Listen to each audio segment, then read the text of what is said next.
오늘 이 좋은 자리에 제가 사회를 맡게 돼서 영광이고요. 자, 오늘 이 세션은 아마 명지대 미래정책센터에서 준비한 대주제 기획 세션이고, 아까 다른 교수님께서 말씀을 드렸듯이 오늘 아마 광주에 진행이 되죠. 언론정보학회 시작을 알리는 그런 세션이라서 좀 힘차게 시작을 해보도록 하겠습니다.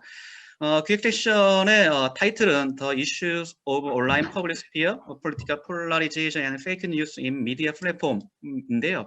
아마 오늘 발표는 주로 아마 The Issue of Online Public Sphere에 아마 초점을 맞춰서 세션이 진행될 것 같습니다. 그리고 오늘은 이제 두 분의 발표자 선생님들이 계시고요. 그다음에 세 분의 토론자 선생님이 계시는데 간단하게 제가 소개를 해드리도록 하겠습니다. 첫 번째 1주제 발표는 단국대 김하나 선생님이 정치 유튜버 채널의 속성이 콘텐츠 태도, 정치인 태도, 지지 의도에 미치는 영향으로 발표를 해 주실 것 같고요. 그 다음에 이 주제는 명지대 미래정책센터의 김진주 선생님께서 한국인의 온라인 정치 참여와 디지털 정당 출연 가능성에 대해서 발표를 해 주실 것 같습니다. 그 다음에 토론자로서는 명지대 미래정책센터의 김기태 선생님, 그다음에 명지대 문신혜 선생님, 그 다음에 국회 입법조사처의 이정진 선생님께서 해 주시도록 되어 있습니다. 자, 그 다음에 세션은 글쎄요, 시간이 너무 충분한 것 같아요. 1시간 반 정도가 90분 정도가 저희한테 할당이 되어 있어서 발표도 충분히 할 수 있고 토론도 충분히 할 수 있는 시간일 것 같고요. 그래서 제 판단에 각 주제별로 발표를 한 20분이 좀 넘어도 되는데 20분 안팎으로 조절해 주시면 될 것 같고요. 그 다음에 토론 선생님들 같은 경우 토론을 10분 정도 하고 그 이후에 질의응답이 지속이 되면 대충 정리가 되지 않을까 생각을 하고 있습니다. 자, 그럼 바로 1주제부터 한번 발표 들어가도록 할까요? 네, 발표를 부탁드리겠습니다. 네, 알겠습니다. 제가 화면 공유가 가능할까요? 예. 네. 예, 공유 잘 됐습니다. 네, 안녕하십니까. 저는 단국대학교 커뮤니케이션학부의 김하나라고 합니다. 오늘 여러 선생님들과 함께 재미있는 주제로 이야기를 나눌 수 있게 돼서 굉장히 반갑고 또 영광스럽게 생각합니다. 제가 오늘 발표드릴 내용은 사실 풀페이퍼로 완성해서 전달을 드리면 가장 좋은데 여러 가지 여건상 그렇지를 못해서 제가 평소에 관심 있어 하는 분야에 대한 프로포절 정도로 생각을 해주시고 또 여러 분야에 계신 선생님들께서 의견을 조금 주시면 제가 향후 이 연구를 진행하는 데 있어서 좀 도움이 많이 될 것 같습니다. 그래서 같이 아이디어를 공유하는 차원에서 제가 관련 주제를 말씀을 드리도록 하겠습니다.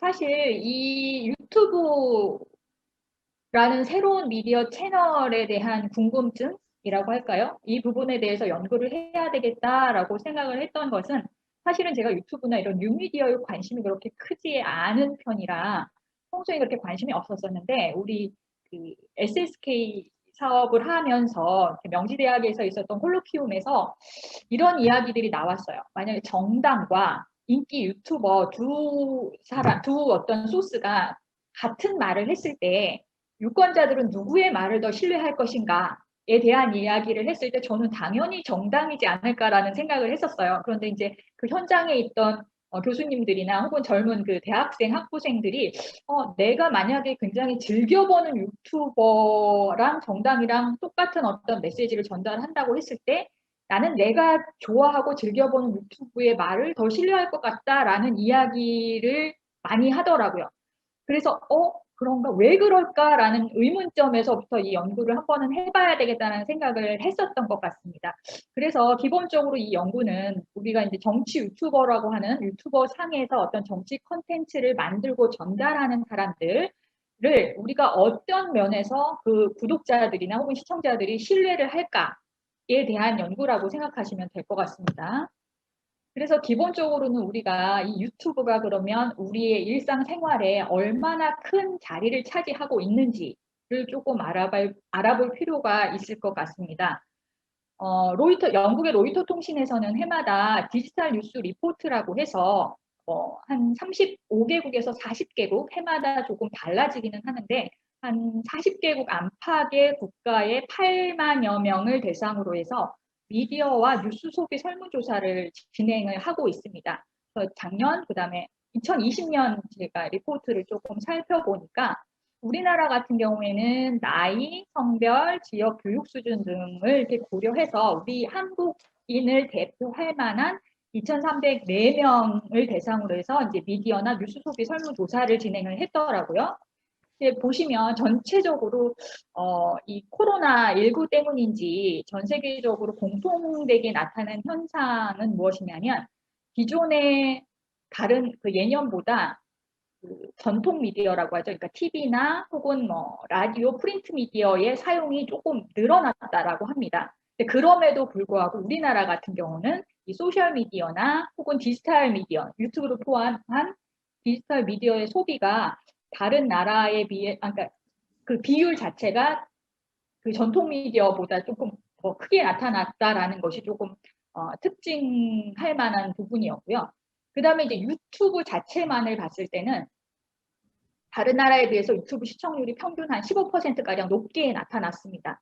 그리고 이제 또 한 가지 특징적인 거는 다른 나라 같은 경우는 10대나 20대 좀 젊은 층의 연령들이 이제 이 유튜브 시청이 많은 반면에 우리나라는 전 연령층이 고르게 시청하고 있다는 것도 하나의 특징적인 부분이라고 할 수 있을 것 같습니다. 그래서 40대나 50대의 시청률이 다른 나라에 비해서 좀 높게 나타났다 이렇게 생각을 하실 수 있을 것 같고요. 그 다음에 이제 소셜 미디어 중에서 이 소셜 미디어가 이제 유튜브나 카카오톡이나 페이스북이나 이런 것들이 있는데 인스타그램 이런 것들 중에서 유튜브의 어떤 사용하는 어떤 형태를 봤을 때 뉴스 소비로 유튜브를 사용하는 비율이 굉장히 높게 나타났다. 45% 정도. 그리고 이것은 해마다 증가하는 것으로 지금 나타났습니다. 그래서 작년에는 2019년에는 38%였던 것 같아요. 근데 이제 2020년에 45%. 그래서 해마다 유튜브를 통해서 뉴스를 소비하는 비율이 증가하고 있다라는 것이 조금 특징적으로 나타났습니다. 이 뉴스에는 뭐 정치 관련 인포메이션도 포함이 됐다라고 생각을 합니다. 그래서 이만큼 이제 유튜브라는 것이 사실은 언론이나 아니면 미디어 연구, 그다음에 설득 연구 등 좀 다양한 부분에서 꼭 고려를 해야 하는 연구가 지속돼야 하는 어떤 하나의 플랫폼으로 자리를 잡고 있다라고 우리가 알 수 있을 것 같습니다. 그래서 이제 그러니까 유튜브라는 미디어 채널에서 정치 관련 컨텐츠에 대한 연구들을 이제 어떤 연구들이 진행이 되었는지를 살펴보니까요. 아직은 좀 초기 단계인 것 같습니다. 크게 두 부분으로 우리가 나누어서 이 연구들이 어떻게 진행되어 왔는지를 알 수 있을 것 같은데요. 한 부분은 전반적으로 유튜브가 그러니까 정치 커뮤니케이션, 정치 문화에 어떤 영향을 미치느냐 어떤 좀 거시적인 부분이라고 한다면 한 부분은 이 유튜브를 통해서 전달되는 정치 관련 컨텐츠 여기에는 뭐 정치 광고 같은 것들도 있을 테고요. 아니면 개인이 만드는 정치 컨텐츠도 있을 테고 이런 것들이 실질적으로 선거 캠페인에서 어떻게 영향을 미쳤고 실질적으로 유권자의 인지태도 행동에 어떤 변화를 줬는지 뭐 이런 것들에 관련한 어떤 연구들이 크게 진행이 됐다라고 보실 수가 있을 것 같아요. 그래서 보시면 일단은 유튜브라는 것이 정치 지식, 정치 정보, 뭐 다양한 이런 를 학습하게 되는 어떤 기존의 전통 미디어의 대안적인 형태의 미디어라고 생각을 하고 있고, 그다음에 정치 문화까지 변화시키는 미디어다. 그다음 기본적으로는 이 정치 유튜브 동영상을 시청하는 동기들을 살펴보면 일단 정보 탐색, 네트워킹, 오락 이런데 이 정보 탐색이나 네트워킹을 목적으로 이런 정치 유튜브 동영상을 시청하는 사람들은 기본적으로 정치에 대한 관심도 굉장히 높고 정치 효능감도 높고 정치 참여에도 적극적이다. 그리고 또 이렇게 유튜브 관련해서 정치 콘텐츠 시청을 하게 되면 정보 추구 동기로 시청할 경우에는 유튜브를 제외한 뉴스나 시사 콘텐츠 이용, 다른 미디어 플랫폼을 활용한 뉴스나 시사 콘텐츠 이용도 굉장히 많고 정치 참여를 증가시킨다라는 어떤 연구들이 대체적으로 진행이 되고 있습니다. 그래서 선행 연구들을 봤을 때는 이런 그 정치 콘텐츠를 전달하는 어떤 유튜브를 사용하는 데 있어서 이런 유튜브를 그 사용을 많이 하는 어떤 시청자, 유권자일수록 정치에 대한 관심이나 효능감이나 정치 참여나 정치에 대한 대화를 즐기기도 하고 혹은 유튜브 외에 다른 미디어를 통해서 전달되는 뉴스 관련 인포메이션 자체를 굉장히 능동적으로 접하게 되는 이런 효과가 있다라고 이야기를 하고 있습니다. 그리고 또 뭐 재미있는 연구 중에 하나는 제3자 효과인데요. 이거는 유튜브 정치 동영상 자체가 나한테는 그다지 영향은 받지 않지만 다른 사람들은 영향을 받을 것이다라고 생각하는 건데요. 이런 유튜브 정치 동영상 같은 경우에 이제 네거티브, 약간 부정적인 어떤 인포메이션을 많이 갖고 있을 때 그 부정적인 인포메이션이 나보다는 다른 사람에게 더 영향을 줄 것이다라고 이야기를 하고 있다라는 것, 이런 관련 연구들이 이렇게 진행이 되고 있고요. 실질적으로 이제 대선이나 혹은 선거 캠페인에서 유튜브를 어떻게 활용하는지에 대한 연구들도 이제 진행이 되고 있다라고 보시면 될 것 같고요. 특히 이제 미국에서는 2000년부터 이제 이 유튜브를 활용한 선거 캠페인이 등장을 했고, 뭐 너무 잘 아시겠지만 2008년에 오바마가 이 유튜브와 새로운 뉴미디어, 디지털 미디어를 활용해서 굉장히 성공적인 캠페인을 진행했다라는 것을 우리가 알고 있는데요. 특히나 이제 뭐 다른 뭐 네트워킹 상에서도 굉장히 조직적으로 움직인 부분도 있겠지만 그 유튜브를 활용한 전략이 그러니까 기존에 미국 같은 경우는 정치 광고가 TV 위주로 이제 노출이 되고 그 TV 광고 시간을 사야 되기 때문에 굉장히 비용이 많이 들죠. 근데 이제 유튜브는 그런 비용 없이 반복적으로 지속적으로 또 노출이 되기 때문에 이 오바마가 활용했던 어떤 정치 광고, 특히나 이제 오바마가 스피치가 굉장히 좋으니까 이런 잘 만들어진 어떤 스피치 이런 것들이 유튜브를 통해서 반복 노출되면서 이제 오바마가 승리하는 데 있어서도 굉장히 도움이 많이 됐던 이런 캠페인 전략이었죠. 그래서 기본적으로는 연구들을 살펴보니까 많은 연구들이 후보자 측에서 제작한 콘텐츠가 어떤 콘텐츠들이었고 또 이 콘텐츠들이 실질적으로 유권자들에게 어떤 영향을 주었는지에 대한 연구들이 많이 진행이 됐더라고요. 그래서 지금 이제 예를 들어서 설명드린 연구들은 보니까 전 세계 각국이에요. 그러니까 미국뿐만이 아니고 동유럽이나 아시아 쪽이나 아니면 호주나 이런 데 연구들도 굉장히 많더라고요. 그래서 그렇게 조금 이제 후보자나 정당에서 제작한 콘텐츠에 집중이 되었다면 이제 최근에 들어서는 유권자가 직접 제작한 정치 콘텐츠 연구로 조금 확대되고 있는 상황이라고 보시면 될 것 같습니다. 그래서 이제 관련 연구들을 제가 좀 서치를 해보니까 이제 루이스라는 학자가 유튜버, 그러니까 우리가 이제 콘텐츠를 만드는 정치 관련 콘텐츠를 비롯해서 이제 개인 1인 미디어라고 이야기를 하죠. 그래서 개인이 만드는 어떤 콘텐츠들을 살펴보면 그렇게 만드는 1인 미디어의 1인이라 하면 마이크로 셀러브리티라고 표현을 했습니다. 그래서 우리가 일반적으로 이제 유명인들은 셀러브리티들은 팬들하고 이런 온라인상에서 시공간 제한 없이 소통이 가능하잖아요. 그래서 이런 것들을 사실은 이 유튜버라고 불리는 사람들도 소수, 그러니까 니치 마켓이라고 표현을 했더라고요. 그래서 소수의 팔로워들과 유사한 관계를 형성하고 있다라고 이야기를 합니다. 그래서 팬들과 그러니까 유명인과 팬처럼 이 유튜버와 그 유튜버 시청자들의 관계가 굉장히 유사한 형태로 나타난다. 그래서 정치 관련 동영상, 특히나 정치 관련 동영상 시청자들 같은 경우에는 이 전통 미디어와 뉴미디어, 이 유튜브를 이렇게 구별하는 데 있어서 가장 크게 인식하는 것이 그 유튜버와의 관계성, 그다음에 유튜버가 얼마나 진실한지, 책임성이 있는지 이런 측면에서 전통 미디어하고는 조금 다르게 느끼는 그런 측면이 있다라는 연구들이 있어 왔습니다. 그리고 한 가지 재미있는 것 중에 하나 역시 이제 연결되는 부분인데요. 온라인, 그러니까 인디비주얼, 그러니까 개인이 만드는 온라인 콘텐츠가 매스미디어, 그러니까 우리가 말하는 전통 미디어에서 만드는 어떤 콘텐츠보다 더 어센틱하다라고 얘기하니까 더 진짜다라고 이야기를 하는 부분이 있어서 아, 유튜브 시청자들은 이렇게 느끼는구나라고 생각을 했던 것 같습니다. 그래서 기본적으로 이렇게 그 초기 지금 현재 연구들은 유튜브를 통해서 노출되는 콘텐츠에 대한 신뢰성, 진실성 이런 것들이 굉장히 크게 자리 잡고 있다라는 것을 알 수 있었고요. 사실 그 우리가 설득 쪽에서 설득 커뮤니케이션에서 우리 아리스토텔레스부터 시작해서 설득의 3가지 방법에서 에토스, 로고스, 페이서스 이렇게 전통적으로 이야기를 하고 있는데요.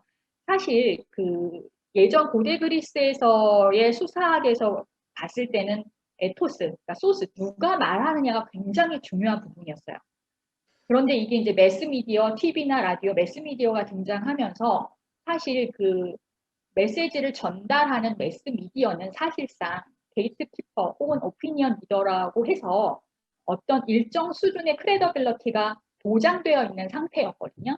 그러다 보니까 이 설득적인 부분에서 연구들이 쭉 어디에 집중이 되었냐면 이 메시지를 어떻게 구성하느냐에 조금 더 그 중심을 두고 주안점을 두었던 건 사실입니다. 그래서 로고스나 페이서스 어떻게 그 메시지를 로직, 그러니까 이성적이고 합리적이게 구성하느냐 혹은 그 메시지를 통해서 어떻게 하면 그 메시지를 전달받는 사람이 조금 더 감정을 건드려서 설득을 당할 수 있게 설득할 수 있느냐죠. 이제 소스 입장에서 보면 그거에 조금 더 이렇게 관심을 가지고 주안점을 두었다면 지금 이 유튜버는 오히려 그 예전 고대 그리스에서 에토스, 소스를 조금 더 중요하게 생각하는 그런 단계의 설득으로 회귀라고 해야 될까요? 그런 양상을 조금 띠고 있다라고 생각이 돼요. 그래서 이것 자체가 아무래도 기본적으로 이제 뉴미디어라고 해서 등장한 디지털 미디어 자체가 그 특징 자체가 기존의 매스미디어에서 했던 매스 커뮤니케이션,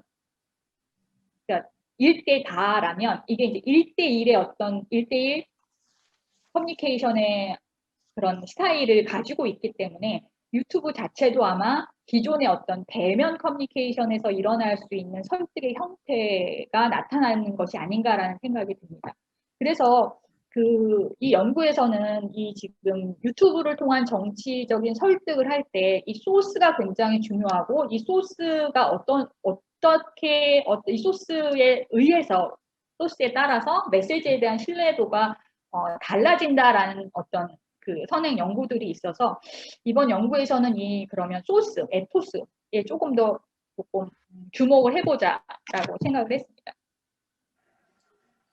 설득 커뮤니케이션, 특히 이제 제가 전공하고 있는 분야가 이제 광고 쪽, 광고 PR이기 때문에 이제 마케팅이나 광고에서 중요하게, 소스 부분에서 중요하게 생각하는 것이 이제 공신력, 정보의 공신력이라고 보시면 될 것 같습니다. 그래서 정보원, 광고 모델, 스폰서 미디어, 이렇게 우리가 나누어서 생각할 수 있고요. 정보원의 공신력이 높을수록 설득 효과, 그러니까 그 메시지를 접한 메시지 수용자의 태도나 행동이 굉장히 변할 수 있다라고 이야기를 합니다. 근데 이 공신력을 이제 측정하는 개념 자체가 굉장히 다차원적인데요. 그 다차원적이라고 하면 뭐 호블랜드가 얘기했던 전문성, 신뢰성 하나하나는 설명을 드리도록 하고 전문성, 신뢰성, 그다음에 이제 매력성, 그다음에 친숙성, 유사성, 카리스마 같은 요인들이 조금 다양하게 산출이 되어 있습니다. 그래서 이런 것들을 연구에서 주로 공신력을 높이기 위해서는 전문성이 있어야 하고 신뢰성이 있어야 하고 매력도가 높아야 하고 친숙해야 하고 유사해야 되고 카리스마가 있어야 된다 이렇게들 이야기를 하고 있고요. 사실 지금 요인들 같은 경우에는 그러니까 서로 관련이 되고 있지만 조금 다른 개념으로 이해를 해 주시는 것이 좋을 것 같습니다. 살펴보시면 전문성은 말 그대로 정보 수용자가 인지하는 정보원의 전문적인 지식 및 능력 보유 여부의 인식 정도입니다. 그래서 전문성이 높을수록 네, 뭐 태도나 행동 변화에 영향을 많이 준다라고 이야기를 하고 있고요. 이 부분은 제가 간단하게 넘어갈게요. 시간이 좀 벌써 많이 쓴 것 같습니다. 진실성이라고 하는 것은 그 사람이 정보가 정확한지 정확하지 않은지 accurate보다는 내가 이 분야에 대해서는 내가 전문가는 아니지만 내가 알고 있는 한에서는 모든 어떤 의견을 전달한다라는 거죠. 얼마나 솔직하게 정보를 제공하느냐에 대한 부분입니다. 이건 역시 진실성이 높을수록 태도나 행동, 그러니까 설득이 더 잘 된다는 얘기죠. 그 다음에 이제 매력성 같은 경우는 이제 신체적인 매력을 포함한 부분입니다. 그래서 전문성이나 어떤 진실성 플러스 알파 이제 세 번째로 등장했던 요인이고요. 그래서 일반적으로 이제 정치 커뮤니케이션 선거에서도 마찬가지로 나는 그 정치인이 경제 정책이 어떤지 국제 정책이 어떤지는 잘 모르겠지만 그 사람이 갖고 있는 외향적인 매력이라든가 아니면 그 사람의 말투라든가 이런 것들이 나는 좋아라고 하면 이제 매력도가 굉장히 높다라고 이제 평가를 하는 거죠. 그 다음에 이제 친숙성과 유사성이 조금 비슷한 개념이라고 생각하실 수도 있겠지만 일단 친숙성이라는 거는 이게 유대감입니다. 감정적인 부분에 조금 더 포커스를 맞춘 형태라고 보시면 될 것 같고요. 유사성이라고 하면 이제 성별이나 관심사나 취향이나 의견 같이 이런 것들이 이제 나하고 정말 비슷하다라고 인식하는 정도입니다. 그래서 여기서의 유사성, 특히나 이제 정치 콘텐츠 쪽에서의 유사성이라고 하면 정치적인 성향 혹은 지지하는 정당 이런 것들이 이제 유사성에 포함이 될 수 있을 거라고 생각을 합니다. 그다음에 이제 카리스마 같은 경우에는 주로 조직, 리더십, 연구 이런 데 많이 사용이 됐었는데 사실은 이제 앵커들 같은 경우, 뉴스를 전달하는 앵커들 같은 경우에는 카리스마의 정도가 높을수록 뉴스에 대한 신뢰도가 높게 나타나는 연구들이 있습니다. 그래서 이 정치 관련 콘텐츠 역시 어떤 정보를 전달하는 것이기 때문에 그 정보를 전달하는 사람의 카리스마 역시 이제 그 콘텐츠에 대한 태도나 정치인의 태도 같은 것들에 영향을 줄 수 있다라고 판단을 했습니다. 그다음에 이제 독립변인이고 종속변인 같은 경우에는 우리가 이제 태도, 행동 쪽에 주로 설득에서 태도나 행동 변화를 측정하는 것이 이제 중요한 포인트인데요. 여기서는 태도와 행동, 특히 이제 행동 의도로 측정을 하려고 합니다. 그래서 태도 같은 경우에는 광고에 대한 태도, 제품에 대한 태도, 브랜드에 대한 태도 이런 것들이 있고요. 실질적으로 연구에서는 컨텐츠, 그러니까 유튜버들이 만들어내는 정치 컨텐츠에 대한 태도, 그 다음에 그 컨텐츠에서 이야기하고 있는 정치인에 대한 태도, 그 다음에 그 정치인이 소속돼 있는 정당에 대한 태도를 좀 기본적으로 측정을 하려고 하고 있고요. 그 다음에는 이제 행동이나 행동 의도입니다. 그래서 여기서는 정치인에 대한 지지 의도, 내가 그러니까 유튜버가 제작한 컨텐츠에서 이야기하고 있는 정치인에 대한 지지 의도, 그 다음에 해당 정치인이 소속돼 있는 정당에 대한 지지 의도 이렇게 이야기를 하려고 합니다. 그래서 연구 문제는 크게 이렇게 정리를 제가 해봤고요. 이것보다 그냥 모형으로 보시는 것이 훨씬 이해가 쉬우실 것 같아요. 그래서 각 공신력, 우리 소스 공신력의 소스 크레더빌리티가 갖고 있는 각 요인들이 기존의 컨텐츠에 대한 태도, 정치인에 대한 태도, 정당에 대한 태도에 어떻게 영향을 미칠 것이고 각 태도 간의 이제 광고에 대한 태도 자체가 긍정적이면 그 광고에서 얘기하는 제품이나 브랜드 혹은 그 기업에 대한 태도가 긍정적이게 나타나는 경우가 많기 때문에 이제 그런 태도 간의 어떤 연결성, 그 다음에 그 태도가 실질적으로 행동에 미치는 영향, 그래서 어떤 관계성들을 주로 이제 살펴보는 것으로 연구를 진행하려고 합니다. 방법은 온라인 설문조사를 통해서 진행을 할 예정이고요. 유튜브에서 정치 콘텐츠를 시청한 경험이 있는 20대에서 50대 남녀를 주로 할 생각입니다. 그래서 여기서 정치 유튜버라고 하는 것은 기본적으로 언론사 공식 유튜브 채널이나 정당의 채널을 제외하고 개인이 제작하는 정치 관련 콘텐츠를 의미합니다. 그래서 측정 방법은 또 이렇게 기존의 어떤 연구들에서 가져온 측정 방법을 통해서 측정을 할 예정이고요. 사실 지금 제가 20대 이제 단국대학교 대학생들에게 프리테스트 형식으로 조금 설문조사를 해봤고요. 사실 뭐 에이모스를 돌릴 정도의 사이즈가 안 돼서 그냥 간단하게 상관관계만 대충 보기는 했습니다. 그래서 그걸 지금 기본적으로 가지고 그 정보를 가지고 지금 이 페이지를 만들었는데 기본적으로는 전문성보다는 진실성이나 친숙성, 유사성 요인이 조금 더 중요하게 작용을 하는 것 같습니다. 그래서 이 부분은 앞에 선행 연구들하고 이렇게 비교를 했을 때 콘텐츠의 질보다는 이런 유튜브 관련 콘텐츠를 만드는 그 정보원하고의 관계, 그러니까 우리가 일반적으로 친한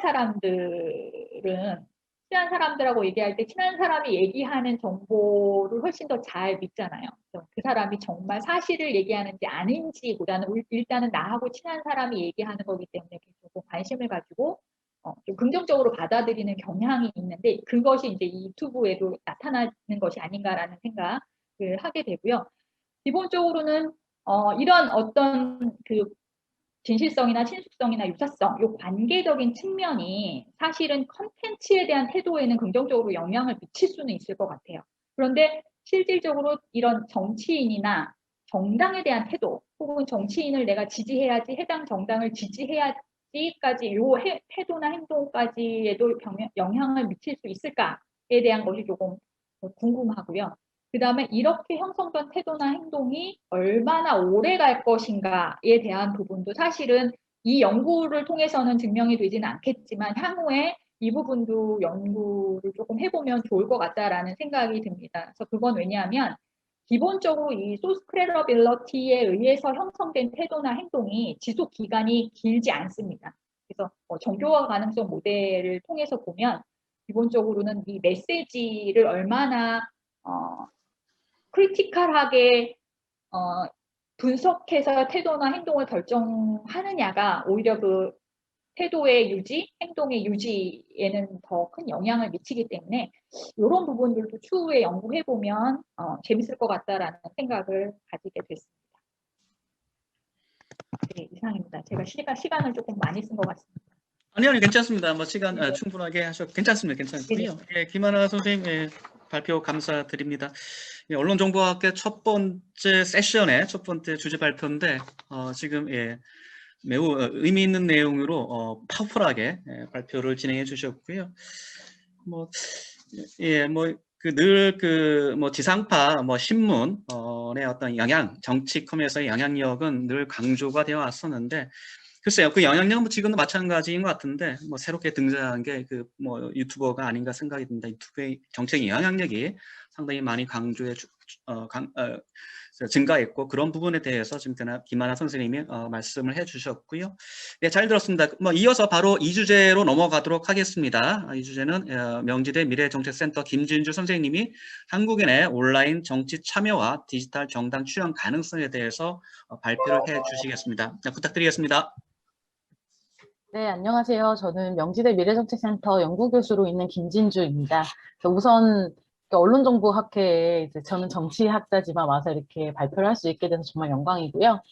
우선 간단하게 제 소개를 먼저 드리자면 저는 비교정치 정치 과정을 전공하고 있고 유권자의 투표 행태나 정치 참여 행태 그리고 최근에는 정당의 조직이나 정당 당원 간의 연계, 시민 간의 연계 이런 거에 관심을 가지고 있습니다. 그래서 이번 연구 주제는 저희 SSK 사업단에서 디지털 정당이라는 거를 대의민주주의 위기의 대안으로 제시하는 어떤 새로운 프로젝트 과정에서 어느 정도 탐색적으로 이것을 살펴보는 연구라고 할 수 있고요. 그래서 저희 연구 보고서 작성하는 내용을 좀 더 확장해서 실제로 한국인의 온라인 정치 참여가 어떤지 그리고 이런 디지털 정당이라고 하는 새로운 형태를 받아들일 준비가 되어 있는지 그런 거에 대해서 좀 간단하게 탐색하고 선생님들께 많은 의견과 또 아이디어를 받아서 더 좋은 논문으로 발전시키고자 합니다. 그래서 발표를 진행을 하겠습니다. 잠시만요.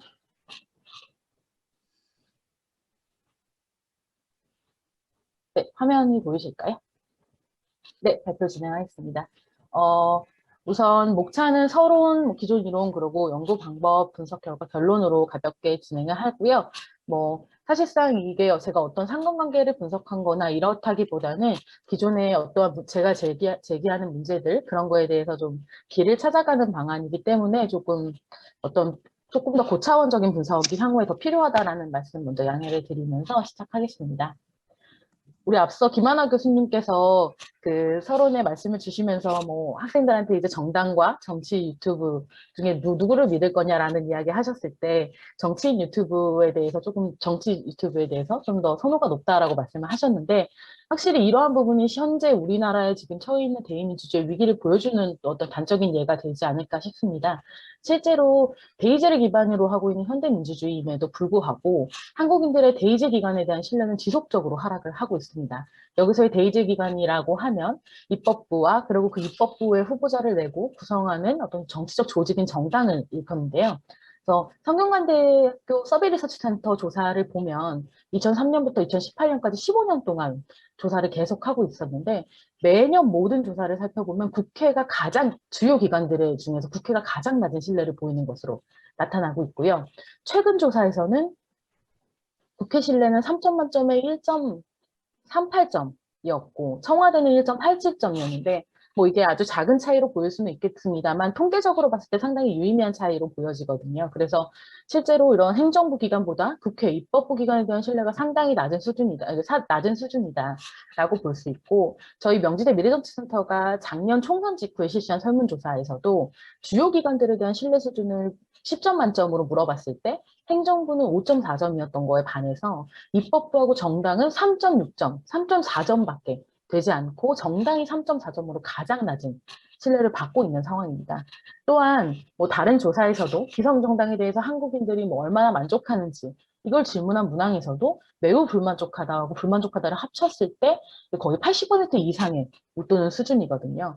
그래서 현재 대의민주주의임에도 불구하고 정당에 대한, 기성 정당에 대한, 그리고 입법부, 대의제 기관에 대한 국민들의 신뢰는 상당히 낮은 수준이다.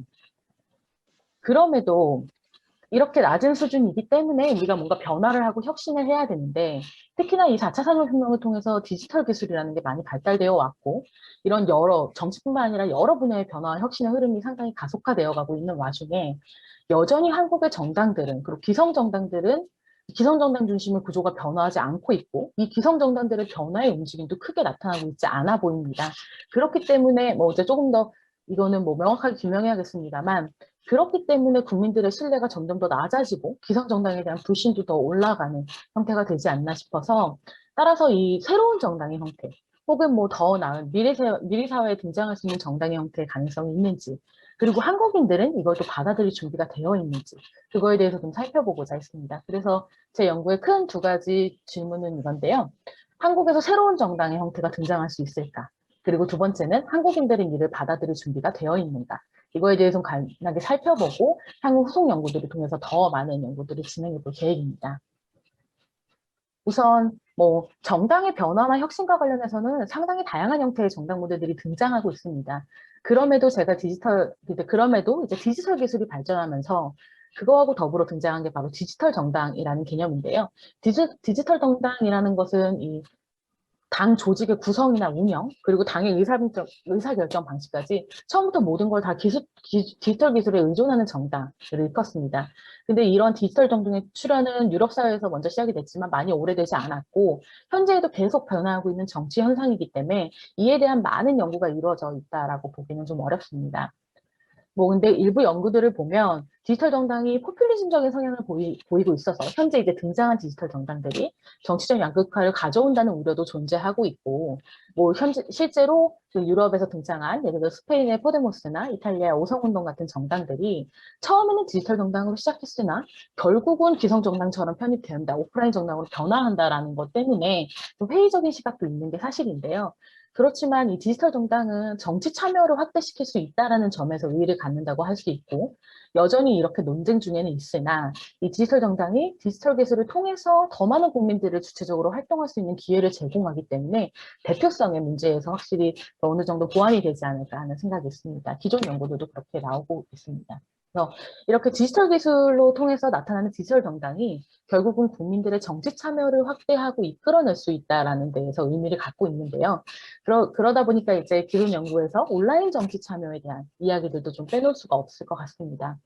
국내에서는 대체로 이 온라인 정치 참여를 오프라인 정치 참여를 그대로 그냥 오프라인 정치 참여 형태를 그대로 적용해서 이걸 그냥 온라인으로 하는 것 그 정도로 살펴보고는 있는데 해외 연구들을 보면 이 온라인 정치 참여를 조금 더 다각적으로 더 다층적으로 보고 있는 연구들이 많습니다.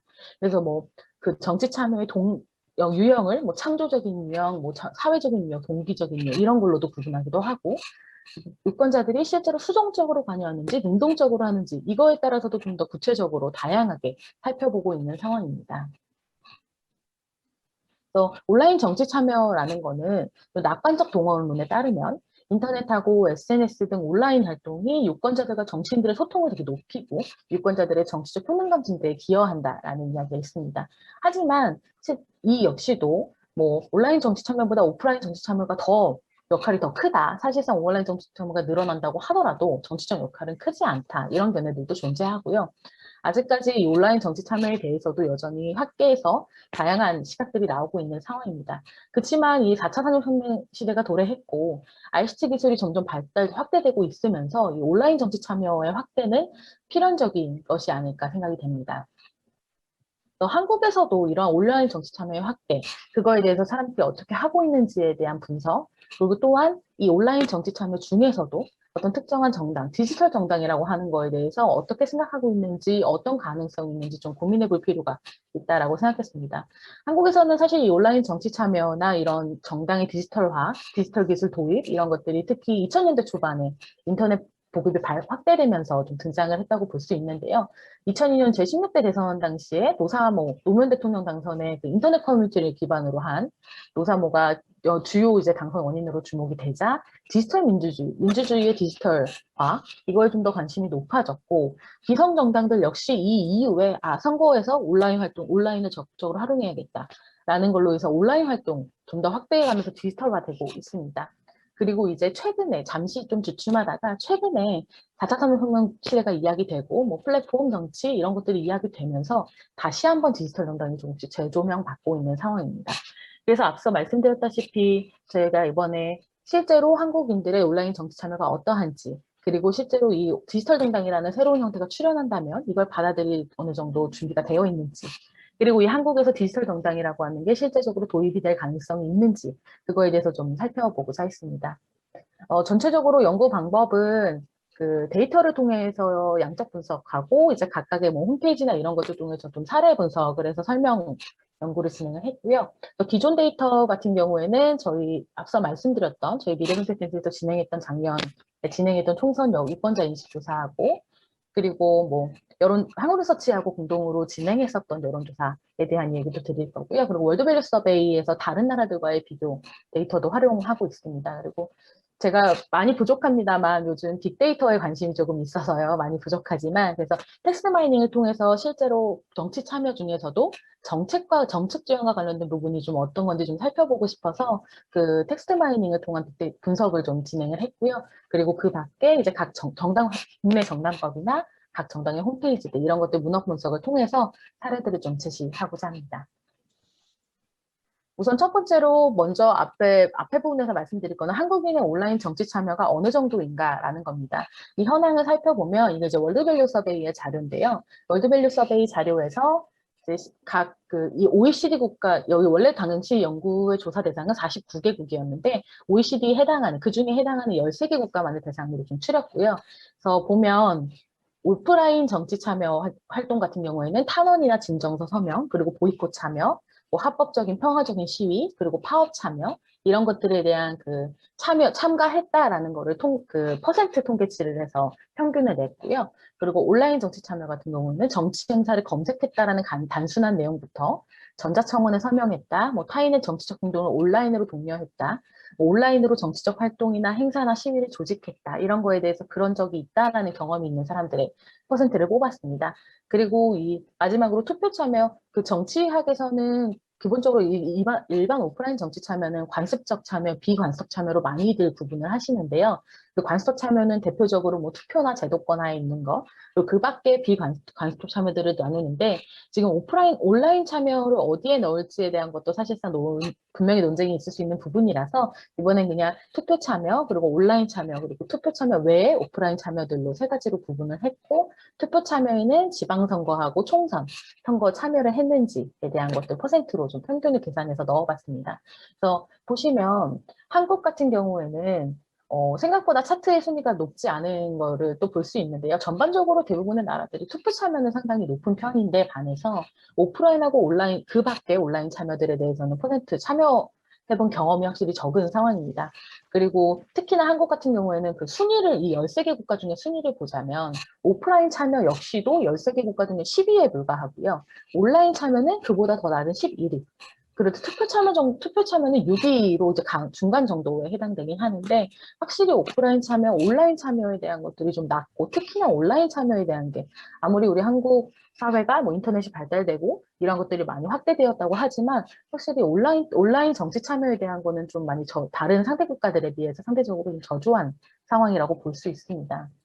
그래서 그 미래정책센터 그 데이터를 가지고, 뭐 정치적인 포스팅 같은 거 조금 더 구체적으로 온라인 정치 참여 다양하지만 그 중에서 정치 포스팅을 했던 경험이 있는지 질문해 본 결과 그냥 정치 포스팅을 봤다라고 하는 사람들이 57.5%로 가장 높았고, 점점 공유했고 댓글을 남기는 건 조금 더 적극적인 형태고, 만들어 게시한 건 더 적극적인 형태인데요. 가장 만들어 게시하는 건 5.4%밖에 불과하지 않는, 그러니까 단순히 보는 거 정도는 충분히 하지만 공유하고 댓글을 남기고 이런 거는 생각보다 우리가 생각하는 것보다 더 많이 이루어지지는 않고 있지 않은가라는 현황을 좀 살펴볼 수 있습니다. 그래서 앞에 봤던 이 정치 참여 현황들이 좀 어떤 물론 개인이 스스로 하는 어떤 정치적인 포스팅이나 조금 더 다양한 거라고 하면, 조금 더 정책적으로 실제로 우리나라 국민들이 정책에 관련돼서 온라인으로 이런 표현을 하고 있는지를 좀 살펴보기 위해서 앞서 말씀드렸던 아주 부족한 제 빅데이터 분석을 좀 해봤는데요.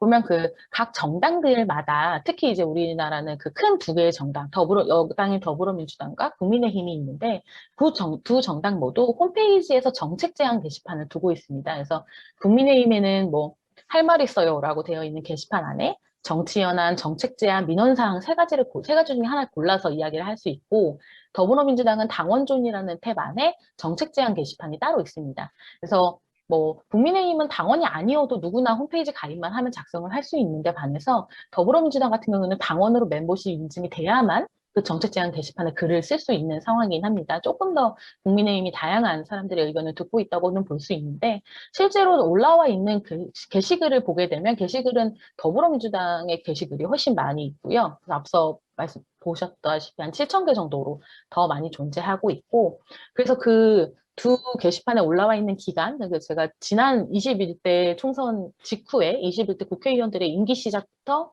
올해 4월 6일까지를 데이터를 모았고요. 그래서 그 게시글들을 통해서 어떤 단어가 많이 나왔는지 빈도 분석을 해보고, 그리고 이제 워드 클라우드를 작성해 봤습니다. 그래서 가장 그 정당의 이름을 담을 수 있는, 예를 들어 국민의힘 분석할 때는 국민, 민주당, 이런 좀 여당, 이런 것들, 뭔가 조금 그러니까 국민의힘이니까 국민의힘이라는 말이 많이 나오는 상황, 그런 단어들은 조금 제외했고요. 그 더불어민주당 역시도 민주당 이런 말들은 조금 제외하고 조금 더 정책적인 내용들을 좀 포커스를 맞춰서 살펴봤습니다. 보면 확실히 국민의힘에는 당연히 정부 이렇게 생각한다, 이번 현 정부, 이번 선거 이런 얘기 많이 나와서 이런 키워드들이 좀 크게 나오지만, 그 다음에 좀 눈여겨볼 수 있는 게 부동산이고요. 더불어민주당도 마찬가지로 가장 크게 나타나는 게 부동산입니다. 그래서 좀 그 상위 10개 단어들을 뽑아보니까 더불어민주당은 그 부동산이 가장 많이 나타났고, 국민의힘도 네 번째로 부동산이 가장 많이 나타났고, 이 10개의 단어들을 봤을 때 정책적인 측면에서 가장 관련이 있는 거라고 하면 부동산이 정책이 가장 많이 등장하고 있는데요. 뭐 이렇게 국민들이 표현했다라고 했을 때 이거를 실제로 받아들여졌다라고 하면 이게 정말로 정책적으로 잘 이어졌다, 반영하고 있다라고 볼 수 있지만 사실상 뭐 어떻게 반영하고 있다라는 것을 보여주는 어떤 게시판이나 뭐 어떤 글이나 이런 것들은 존재하지 않고 있기 때문에 현재는 국민들이 이렇게 그 각각의 홈페이지에 들어가는 국민들이 이렇게 의사를 표현은 하고 있다. 표현을 안 하는 것은 아니다. 물론 뭐 가입하는 사람들만 할 수는 있겠지만 표현을 하고는 있는데 이게 제대로 이행이 되고 있는지에 대해서는 여전히 기성정당들이 가지고 있는 좀 문제점 중에 하나다라고 볼 수 있을 것 같습니다. 그렇다면 이렇게 국민들은 온라인 참여가 그렇게 많지는 않지만 그래도 할 수 있는 한 다양한 채널을 통해서 하고 있다라고 볼 수 있는데 향후에 디지털 정당이라고 하는 새로운 정당, 온라인 정당이 등장한다면 국민들은 과연 이거에 대해서 어떻게 생각을 할까? 한국리서치와 함께 조사를 했었는데요. 지금 현재 정당에 가입한 적이 없다라고 하는 사람, 정당에 가입한 적이 있으십니까? 뭐 가입할 의향이 있으십니까? 라고 질문했을 때 정당에 가입한 적이 없다라고 하는 사람이 68%였는데요. 그 사람들만을 대상으로 혹시 온라인 정당, 온라인 활동을 중심으로 하는 온라인 정당이 나타난다면 가입을 해보시겠습니까? 라는 거에 19.4%가 있다라고 응답을 했습니다. 물론 이게 많다라고 보기엔 조금 어려울 수 있지만 이 기성 정당에 대해서 관심을 전혀 갖고 있지 않는 사람들 중에서도 약 20% 정도는 온라인 정당이라고 했을 때 좀 더 관심을 가지겠다라는 이야기를 했다는 것만으로도 지금 현재 기성 정당, 앞에 봤던 그 기성 정당에 대한 불만족, 그리고 앞으로 향후 새로운 정당 형태에 대한 기대, 이런 것들을 통해서 좀 한국의 기성 정당들이 변화하고 한국에서도 좀 새로운 정당이 등장해야 할 필요성이 있지 않는가라는 걸 좀 생각해 볼 수 있는데요. 그렇다면 한국에서 이러한 디지털 정당이 출현할 가능성이 있는가? 몇 가지 짚어보면 첫 번째로 제도적으로 가능성이 있는가를 볼 수 있습니다. 그런데 현재 한국의 정당법상에 따르면 그 중앙선관위에 등록함으로써 성립이 되고 뭐 여러 가지 과정을 거치고 어느 정도 최소한의 요건들이 필요한데요. 그 2004년 정당법 개정까지 정당 설립 요건이 상당히 엄격해져 왔고요.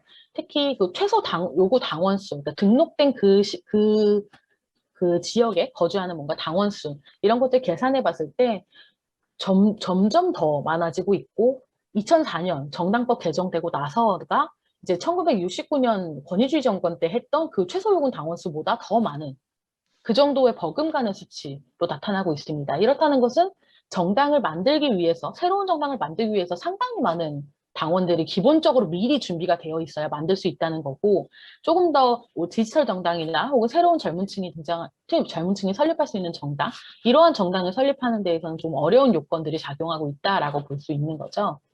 그리고 더욱이 그 정당법 개정, 2010년 정당법 개정할 때는 정당의 설립 요건을 강화하기 위해서라는 이유를 들면서 당 준비위원회 발기인 수를 20명에서 200명으로, 시도당은 또 10명에서 100명으로 되게 더 증가시키면서 정당 성립이라는 게 좀 더 어려워지고 있는 상황입니다. 그 최근에 개혁국민당, 그러니까 이전에 2002년에 그 대선이 끝나고 나고 개혁국민당이라는 최초의 인터넷 기반 정당이 등장을 했었는데요.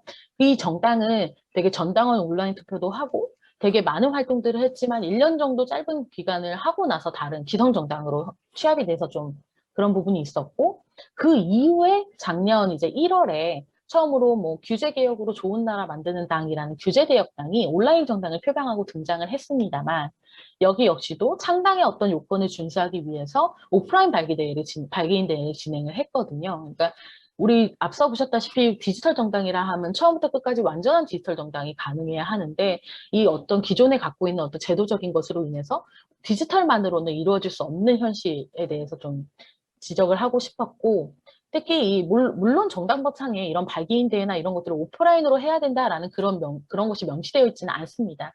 그렇지만 그 제출할 때 그러니까 창당 집회 회의를 할 때 어떤 신문 공고를 내야 하고 이 신문 공고에 목적도 넣고 일시, 장소, 공고 일자 이런 것들까지 명료하게 해서 제출을 해야 되고 이 어떤 성원 상황, 장소, 일시 어떤 그런 것들이 다 명확히 기록된 사본들을 그래야만 이제 정당이 성립되는 상황이기 때문에 이런 온라인으로 진행하게 되면 위반의 소지가 충분히 있어서 디지털 기술에 완전히 의존하는 우리 완전한 디지털 정당의 출현은 좀 어렵지 않나 제도적으로 어려운 상황이다라고 볼 수 있습니다. 그렇다면 기성 정당들은 좀 변화하고 있나? 지금 현재 새로운 정당이 등장하지 못하다면 기성 정당들은 디지털되고 있나라는 걸 좀 살펴보았는데요. 시간이 많지 않아서 좀 간단하게 말씀을 드리겠습니다. 우선 첫 번째로 당원들의 입당하고 탈당에 대해서는 디지털화 되어 있는가?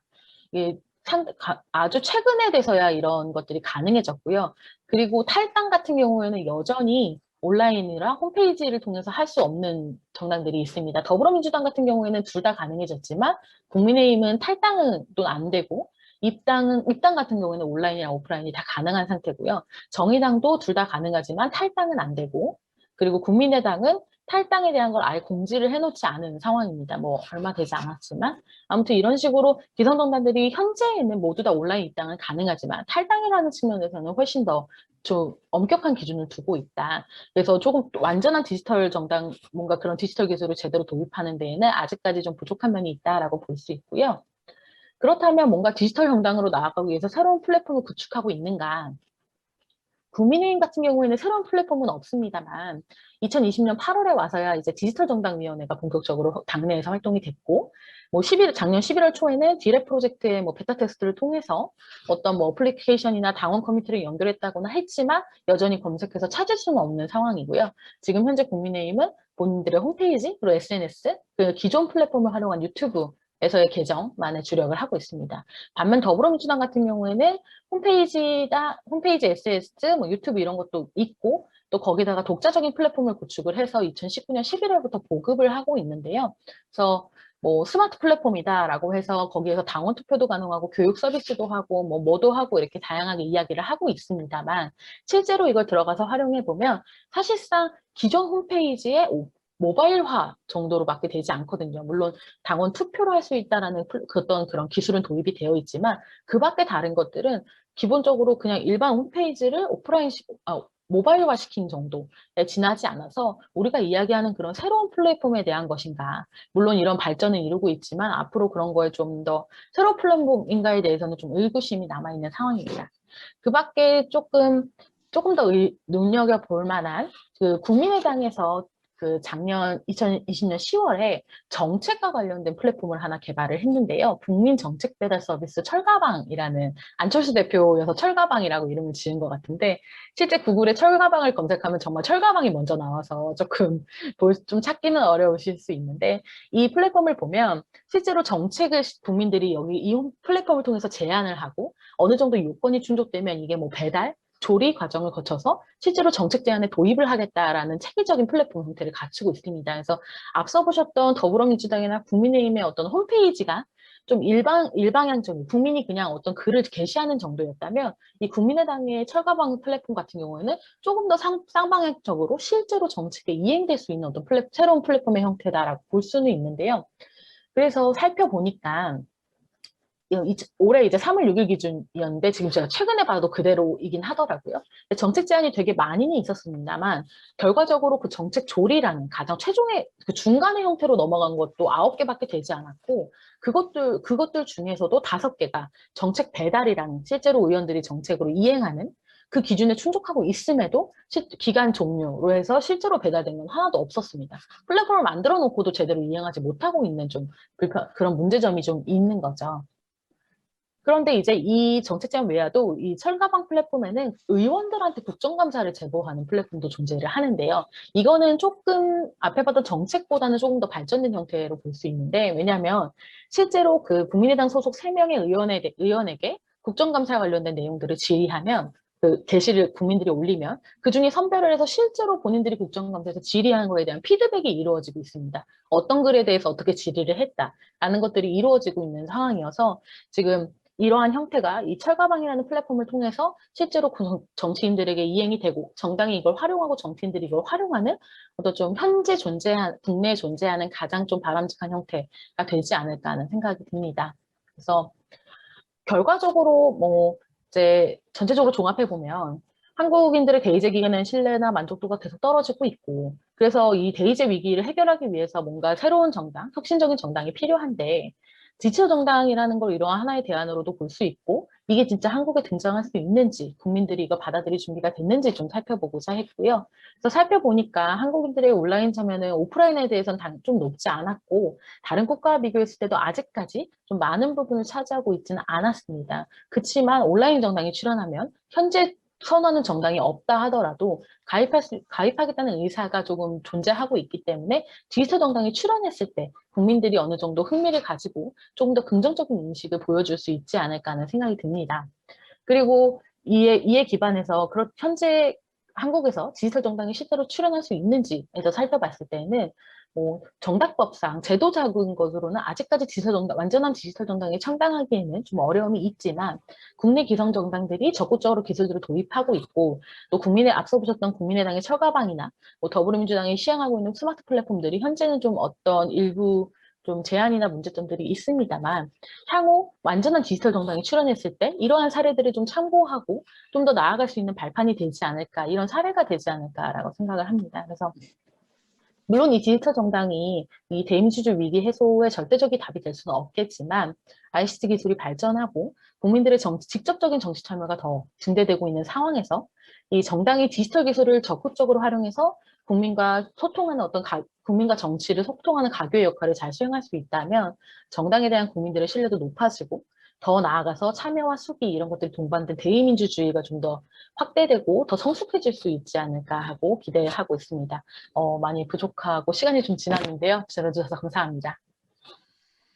네, 감사합니다. 김진주 선생님 발표 감사드리고요. 발표를 통해서 디지털 정당에 대한 이해를 충분히 할 수 있는 시간이 되었던 것 같습니다. 자, 이것 토론으로 넘어가도록 하겠습니다. 토론 순서는 이정진 선생님, 문실일 선생님, 김태 선생님 이 순서대로 하는 게 어떨까요?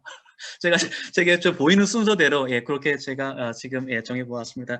글쎄요, 그 토론 시간 한 6, 7분 정도 해주시면 될 것 같습니다. 먼저 이정진 선생님 부탁드리겠습니다.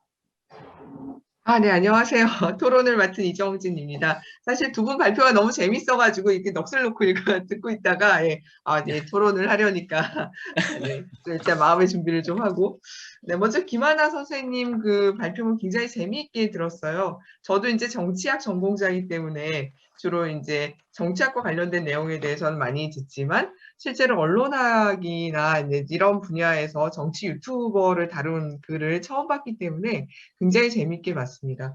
그리고 아까 그 김진주 교수님도 지적을 했었지만 그 문제 제기 부분이 되게 재밌었거든요. 그래서 정당과 유튜버 중 누구의 말을 더 신뢰할 것인가. 아마 대부분의 정치학자라면 이런 문제도 얘기 안 했을지도 모릅니다. 왜냐하면 워낙에 정당에 대한 신뢰가 낮다는 걸 다들 알고 있어서 그렇긴 하는데요. 실제로 최근에 유튜버에 대한 신뢰도가 굉장히 많이 높아지고 있고 신뢰성이나 친밀성, 유사성, 매력성 등에서 유튜버가 정당보다 훨씬 앞설 거라고 좀 생각이 되고는 있습니다. 저는 쭉 재밌게 보고 마지막에 이제 사실 김하나 교수님께서는 연구를 이제 완성한 상태가 아니라 이걸 가지고 이제 연구를 본격적으로 하실 것 같은데요. 연구 결과에 대해서 대충 예상하시는 것이 전문성이라든가 이런 콘텐츠의 질보다는 정보원과의 관계가 그 시청자의 태도 변화에 더 큰 영향을 줄 것이라고 말씀을 하셨는데 저도 거기에 대해서 굉장히 전적으로 동의를 합니다. 그리고 이 연구의 대상이 되는 정치 유튜버 같은 경우에는 아무래도 이 대부분의 그 시청자들이 본인과 정치적 성향이 동일한 유튜버의 방송을 선택적, 또 집중적으로 시청한다는 결과들도 많이 나와 있거든요. 그래서 이렇게 본다면은 유튜버가 단순히 정보 제공 차원에서 벗어나서 유권자의 정치 성향을 강화시키고 또 양극화시키는 이런 경향이 나타나지 않냐, 이런 좀 생각이 들어서 약간 김하나 교수님께 제가 질문하고 싶은 부분은 그렇게 본다면 엄밀히 말해서 이게 유튜버가 시청자에게 더 큰 영향을 미치는 것은 맞지만 이 선생님께서 말씀하신 것처럼 태도나 행동의 변화를 가져온다기보다는 기존의 그 시청자가 가지고 있던 정치적 성향을 오히려 강화시키는 방향으로 나가는 게 아닌가, 이런 좀 생각이 들어서요. 이 부분에 대해서 이제 어떻게 구분을 하시고 아니면 이 각자에 대해서 연구를 하실 것인지 이런 부분에 대해서 좀 궁금합니다. 그래서 앞으로도 이런 연구를 좀 하심에 있어서 어떻게 하실 것인지 좀 의견을 듣고 싶습니다. 네, 그리고 김진주 교수님의 그 논문 발표 굉장히 재밌게 들었습니다. 김진주 교수님 제가 뭐 평소에도 워낙에 정당 정치와 관련해서 연구를 많이 하셔서 제가 온라인이나 아니면 줌회의에서도 자주 뵙고 있는데요. 김하나 교수님의 연구가 주로 학술적으로 굉장히 시사점을 많이 줄 수 있는 그 연구라면 김진주 교수님의 연구는 정책적 시사점을 굉장히 많이 줄 수 있을 거라고 생각을 해요. 그래서 최근에 또 국회나 이런 데서도 젊은 층을 대상으로 워낙에 정당 인기가 없으니까 디지털 정당을 어떻게 뭐 만들거나 이렇게 변화시킬 수 있는 방법이 없을까, 이런 거에 대한 논의가 계속 높아지고 있는데 이 온라인 정당에 대한 인식 설문에서 정당 가입에 의사가 없는 응답자들 중에 약 20%가 디지털 정당이 만들어진다면 가입할 의사가 있다라고 얘기했던 건 굉장히 고무적인 결과라고 생각이 됩니다. 그래서 지금 유권자들이 정당에 가입하지 않고 있는 이유 중에 하나가 사실 정치 자체에 대해서 무관심하다기보다는 나를 대변해줄 정당이 없다라고 생각해서 그렇게 정당을 가입하고 있는 것이 가입 안 하고 있는 게 아닌가, 뭐 이런 생각이 들고요. 그렇다면 이런 온라인 정당 또는 디지털 정당에 대한 요구를 반영하기 위해서 우리가 무엇을 할 것인지 이제 두 가지 방법으로 생각을 할 수 있을 텐데요. 첫 번째는 이제 온라인 정당을 설립하는 건데 김진주 교수님 발표하신 것처럼 현행법상 사실상 거의 불가능하고, 그다음 두 번째로는 기성 정당의 온라인 정당의 특성을 수용하는 방안이라고 생각이 돼요. 이 경우는 실제로 좀 하고 있고 이미 일부 정당에서는 또 가능하다고 보여지는데요. 저는 이 부분에서 단순히 그 디지털 기술을 적용해서 이메일이나 아니면 홈페이지에서 당원으로 가입할 수 있게 하는 것 못지않게 더 중요한 거는 당원으로 가입한 또는 뭐 홈페이지에서 가입한 가입자들이 실제로 당내 의사결정 과정에 얼마나 참여할 수 있다고 느끼는지, 그래서 정말로 이 당내 민주화가 진행되고 있다고 느낄 수 있는지, 이 부분이 굉장히 중요하다고 생각이 됩니다. 근데 실제로 지금 한국의 정당들에서 나타나고 있는 온라인화가 이런 부분을 반영하고 있는지에 대해서는 약간 좀 의문이기도 하거든요. 그래서 그 중에 하나로 이제 말씀드리고 싶은 게 이 김진주 교수님의 그 발표에서도 나오지만 이제 온라인 입당이라든가 홈페이지 상에서 온라인으로 입당할 수 있다는 게 디지털 정당화의 큰 특징 중에 하나로 나타났는데, 실제로는 이 온라인 입당화가 그 외국의 정당에서 나타나고 있는 온라인 입당하고 좀 다른 게, 일반적으로 뭐 영국 노동당이나 다른 정당에서 외국 사례에서는 주로 본인의 이름, 뭐 이메일 주소 또는 뭐 자기 주소지 뭐 이 정도만 입력하게 되면 온라인으로 당원 가입이 전부 가능한데, 우리나라는 온라인으로 당원 가입을 하기 위해서는 주민등록번호를 입력을 하게 되어 있어요. 그래서 제가 잠시 화면 공유를 하나 좀 하겠습니다. 네.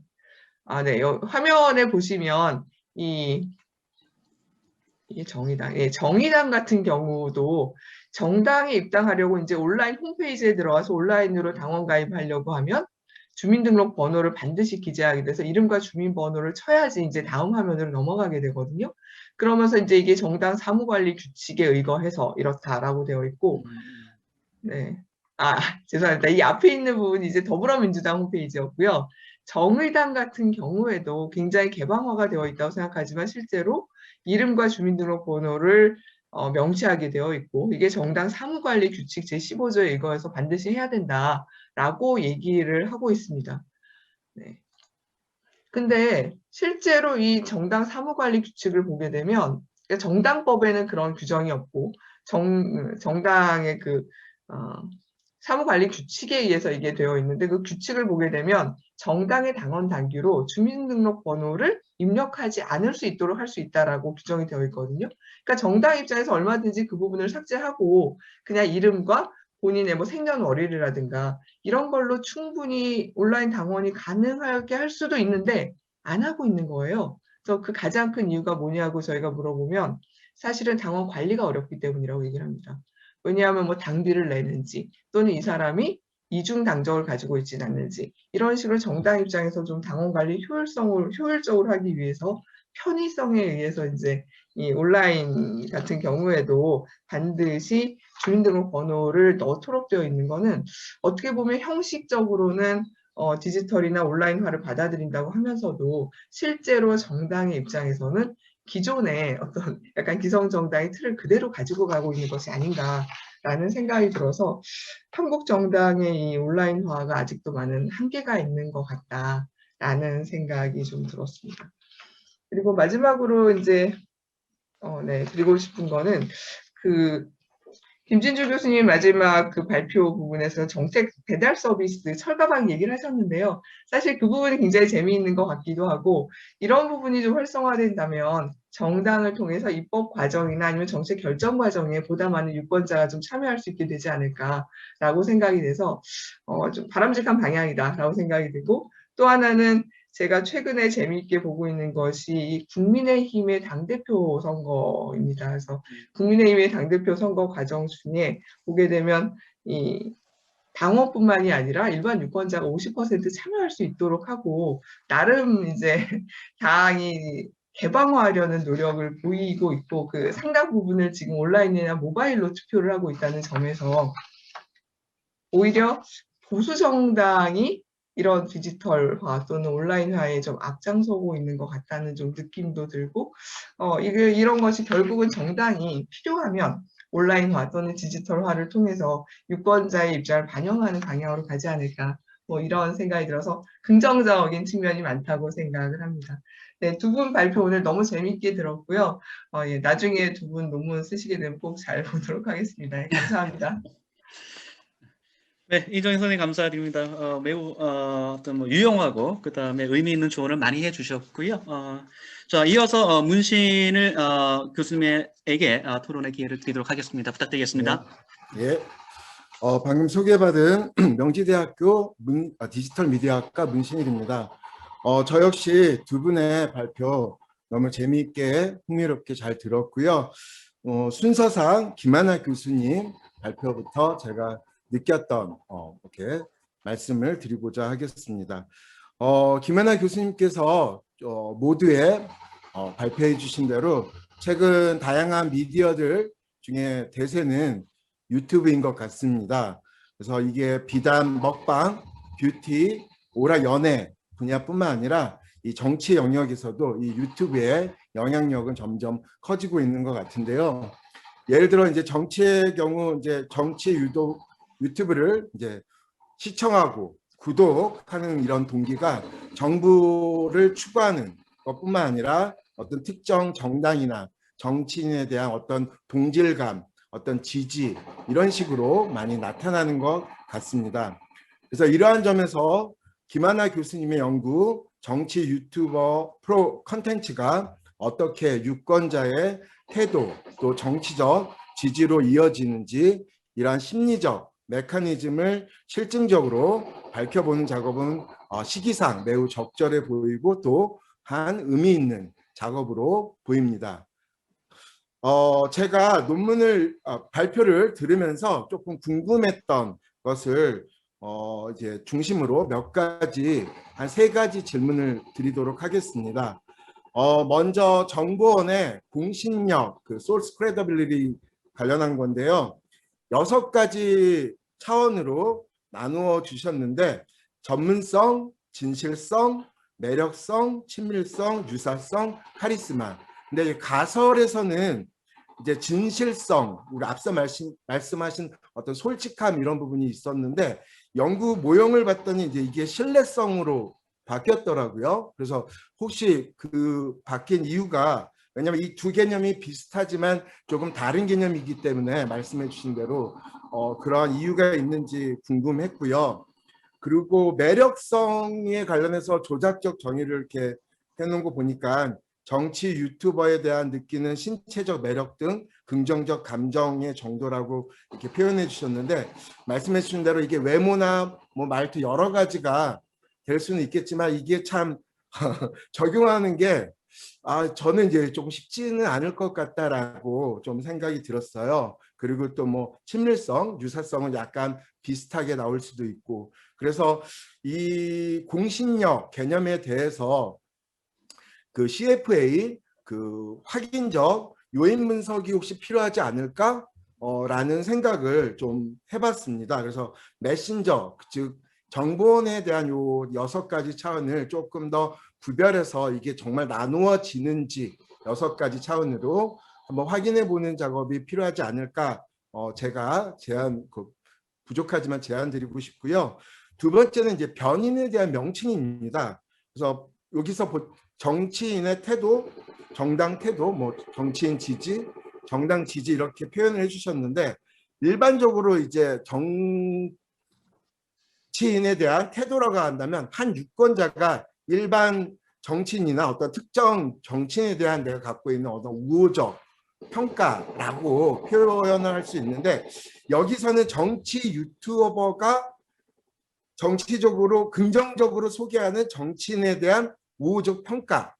그래서 이게 약간 일반적으로 사용하는 우리 개념들하고는 조금 거리가 있어서 좀 모호한 것 같아서 이 부분은 좀 독자가나 다른 분들이 어떻게 조금 오해를 살 수 있을 것 같아서 어떻게 조금 개념 정립을 좀 더 하실 건지 그 부분이고요.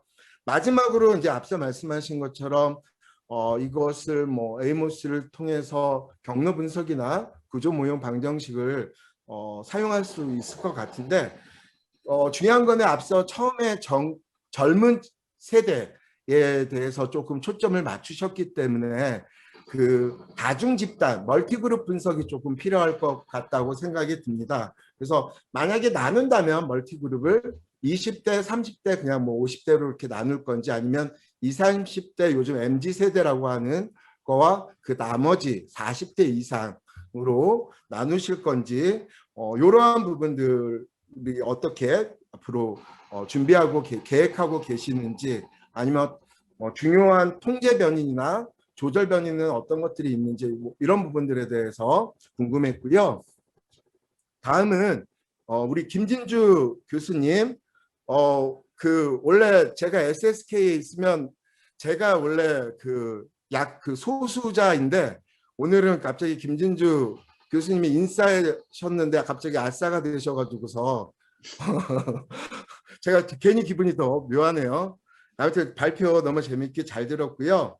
제가 뭐 폴컴이나 뭐 정치 분야가 제 전공은 아니지만 디지털 정당의 출현 그리고 또 그 가능성에 대한 논의는 매우 신선하고 또 많은 것을 오늘 배웠습니다. 그래서 말씀해 주신 대로 이제 4차 산업혁명의 기술의 발달로 사회 전 분야에 변화가 있는데 특히 이번에 코로나로 인해서 비대면 커뮤니케이션이 우리 사회의 하나의 많은 하나의 주류로서 자리를 잡게 됐고 정치 영역에서도 선거, 홍보, 의사결정 등에 있어서 이러한 비대면 커뮤니케이션의 방식이 많은 부분 영향을 미칠 것 같습니다. 그래서 오늘 발표해 주신 대로 디지털 정당이 대의민주주의 또 참여민주주의에 어떠한 대안이 될 수 있는지에 대한 물음은 시기적으로 또 매우 적절하고 저도 정책적으로도 많은 의미가 있을 것 같습니다. 세 가지 질문이 있는데요. 첫 번째는 앞서 발표해 주신 대로 우리나라에서 정당에 대한 만족도나 신뢰도는 비교적 낮고 특히 또 온라인의 경우 정치적 양극화가 심화될 수 있다는 주장도 있고 온라인 정당에 대한 인식은 근데 지금 매우 낮게 나타나지 않습니까? 그래서 그렇다면 디지털 이런 생태계의 변화에 있어서 왜 디지털 정당 이것이 하나의 대안 그리고 방안이 되는 건지 즉 정당이 왜 그 중심에 서야 되는지 이 부분에 대해서 궁금했고요. 두 번째는 막 이렇게 겸손을 떠셨는데 그래도 텍스트 마이닝 기법을 통해서 온라인 일반 시민의 정치 참여를 되게 재미있게 분석을 해주신 것 같아요. 그래서 워드 클라우드 시각화와 이제 핵심 키워드 빈도 분석을 이렇게 해주셨는데 사실 다양한 온라인 정치 플랫폼들이나 여러 가지가 있을 텐데 카페들이나 여러 가지가 있을 텐데 정책 제안 게시판을 하나의 분석 대상으로 이렇게 선정하신 이유와 그것이 좀 약간의 대표성을 과연 띠고 있는지 이 부분에 대해서 궁금해서 질문을 드렸고요. 마지막으로 이제 그 오바마 대선에서도 알 수 있다시피 이제 SNS를 좀 다양하게 그 고유의 특성을 살리지 않습니까? 뭐 트위터는 트위터대로, 유튜브는 유튜브대로, 인스타는 뭐 인스타대로 이렇게 좀 차별화된 선거 홍보 전략을 짜는 게 중요한 것 같은데 이제 우리나라 같은 경우는 이제 카톡 채널이 조금 많이 사용한다는 점에서 한번 고민을 해봐야 될 것 같은데 중요한 건 이런 온라인 정치 활동과 오프라인 정치 활동을 어떻게 유기적으로 연계를 시켜서 어떤 시너지 효과, 정치 참여를 이끌 수 있는지 그리고 보통 요즘 플랫폼 점쟁이 일어나지 않습니까? 일반 상업에서나 포탈이나 이런 데서는. 근데 이 정치 플랫폼의 경우 어떻게 시민들을 자발적으로 이렇게 이렇게 동원시킬 유입시킬 수 있는지 이 문제는 조금 물론 이제 미디어 쪽에서 많이 고민을 해봐야 되겠지만 좀 개인적으로 한번 고민해봤으면 좋을 것 같아서 이렇게 좀 두서없이 3가지 질문 드렸습니다. 네, 문신의 교수님, 예, 좋은 말씀 감사드리고 질문을 많이 주셨습니다. 죄송합니다. 다 예, 좀 의미가 있는 또 질문이라서 나중에 그 발표자님들이 질문에 대해서 답변할 수 있는 기회를 드리도록 하겠습니다. 자, 이어서 김기태 선생님에게 토론의 기회를 드리도록 하겠습니다. 부탁드리겠습니다. 네, 안녕하세요. 저 명지대학교 미래지역재센터 김기태입니다. 앞에 두 분 토론자분께서 좋은 질문 많이 해주셨고 또 시간상 또 우리 좋은 발표해 주신 분들 답변 시간도 필요할 것 같아서 그냥 저는 간단하게 각 발표자분들 발표에 대해서 2가지 정도만 질문 드리겠는데요. 먼저 김진주 교수님 발표 같은 경우에 사실 요새 이제 코로나 시국을 맞이해가지고 이제 전자 거버넌스가 보다 더 넓게 이제 활용되고 이게 이제 정치적 분야에도 이제 활용되고 있다. 이제 이런 시국에서 상당히 의의 있는 발표라고 생각하는데요. 앞서 우리나라의 그 온라인 정치 참여가 낮다는 증거로서 그 월드밸류 서베이를 드셨는데 저희 미디어 분야에서도 가끔 뭐 로이터 저널리즘 같은 데서 이제 그 크로스 컬처럴이나 크로스 내셔널하게 비교를 할 때 의뢰 이제 뭐 한국의 언론이라든지 그런 것이 가장 신뢰도가 낮다라고 나오는데 기본적인 베이스라인 점수가 굉장히 그 한국이 낮기 때문에 이런 식으로 비교를 한 게 과연 우리나라가 실제로 온라인 정치 참여가 인도네시아나 브라질이나 그런 데보다 더 낮은지 하고 거기에 대한 증거로서 충분한지에 대해서 약간 의문이 생기고요. 그 다음에 한국의 온라인 정당에 대한 사람들의 호감도로서 아까 우리 이정긴 박사님께서도 말씀하셨듯이 그 19.4%는 상당히 굉장히 좋은 수치다라면서 말씀을 하셨는데 사실 아까 그 19.4%의 대상자가 기존 정당에 가입하지 않겠다는 사람 584명 중에서 있기 때문에 사실은 이 19.4%는 온라인 정당에 대한 열망 플러스 그 기존 정당에 대한 반감, 기존 정당에는 절대 가입하지 않겠다라는 거기에 대한 반감이 포함된 수치가 아닌가. 그래서 뭔가 다른 방식으로 좀 더 정교하게 물을 필요성이 있지 않을까. 그런 생각이 들었습니다.